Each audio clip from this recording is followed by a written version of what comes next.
The Prime Minister, Anthony Albanese, has asked his department to lead a review into intelligence and law enforcement agencies following the Bondi terror attack. It'll be led by Dennis Richardson, a former public servant who previously led spy agency ASIO and the Department of Defence.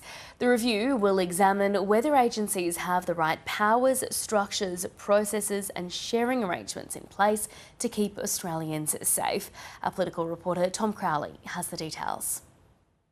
The government had been resisting a royal commission chiefly on the grounds that it would take too long. That's the argument that senior ministers were making. This will be a rapid review reporting back in April and its findings will be made public. Dennis Richardson has been out himself in the media in the last few days. He is, of course, a former senior bureaucrat. He's been in charge of ASIO, the Department of Defence and the Department of Foreign Affairs and Trade. And he said that there are always questions to ask about agencies and the processes that they follow, the powers that they have, always questions about what could have been done differently. Home Affairs Minister Tony Burke has been strong in his defence of the agencies this week, saying that he has full confidence in them. But it's something that the AFP and ASIO have been warning about for a long time, that the threat environment is changing, that there are always new strains on their resources. Chrissy Barrett, the AFP Commissioner, she said earlier in the week that she would have conversations about resources with the government whenever she felt that she needed to, and noted again that counter-terrorism a massive priority for her agency. So this review, there's no suggestion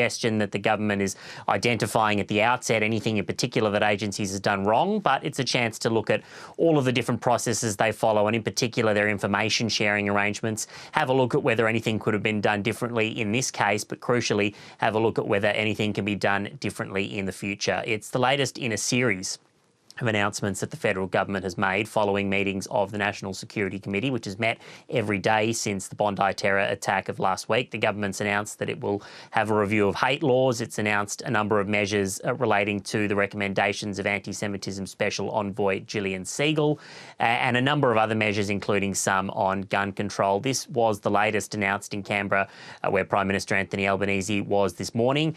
He's then going to travel to Bondi, where he will appear at a service tonight to mark, of course, the National Day of Reflection there. He'll stand alongside Chris Minns, the New South Wales Premier, and Susan Lee, the opposition leader, who visited Ahmed El Ahmed, the Bondi hero, earlier today in hospital. So she is also in Sydney.